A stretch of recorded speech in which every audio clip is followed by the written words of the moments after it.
ఇప్పుడు కొత్తగా కొన్ని విషయాలు వెలుగులోకి వస్తున్నాయి. అసలు ఏం విషయాలు, అతను ఏం చెప్తున్నాడు, ఏం జరుగుతోంది అక్కడ? యాక్చువల్గా ఈ దీంట్లో ఓవరాల్గా వీడు చెప్పేది అబద్ధం అని ఖచ్చితంగా తెలిసిపోతుంది. కానీ ఇది అబద్ధం అని పోలీసులు ఒకవేళ అన్నారు అంటే వాళ్ళది నిజమని ప్రూవ్ చేయడానికి చాలా చాలా చాలా చాలా కసరత్తులు చేయాలి. సింపుల్గా చెప్పాలి అంటే ప్రజాధన దుర్వినియోగం ఇది.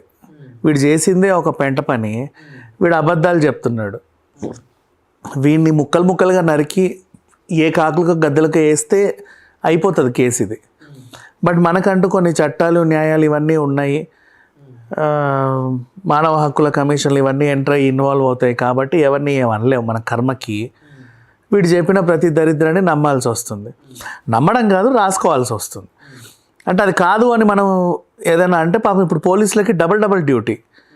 ఇప్పుడు అదే పనిగా 10 టీంలు వేసుకొని మొత్తం సెర్చ్ ఏదేదో చేయాలి, రాత్రి పగలు నిద్ర లేకుండా కష్టపడాలి. అంత అవసరం కూడా లేదు. బికాజ్ హీఈస్ లయింగ్, అది తెలిసిపోతుంది. వాడేమో నిజం చెప్పనంటారు. నువ్వు లై డిటెక్టర్లు పెట్టినా అది అబద్ధం రా వీడు చెప్పేది అన్నా సరే లేదు ఇదే నేను చెప్పేది నిజం అంటున్నాడు.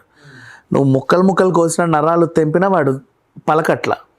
వాడు చెప్పిన కథ ఏమో అది హైలీ ఇంపాసిబుల్, చరిత్రలో ఇప్పటిదాకా జరగల, ఇక మీదట కూడా జరగదు.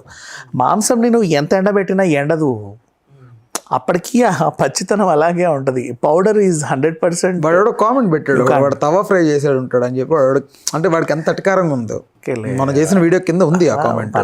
వాళ్ళ ఇష్టం లే, వాళ్ళు ఏం ఇక్కడ వీడు చెప్పిందే అబద్ధం స్టోరీ కాబట్టి వాళ్ళు అలా కామెంట్ పెట్టడంలో తప్పలేదు.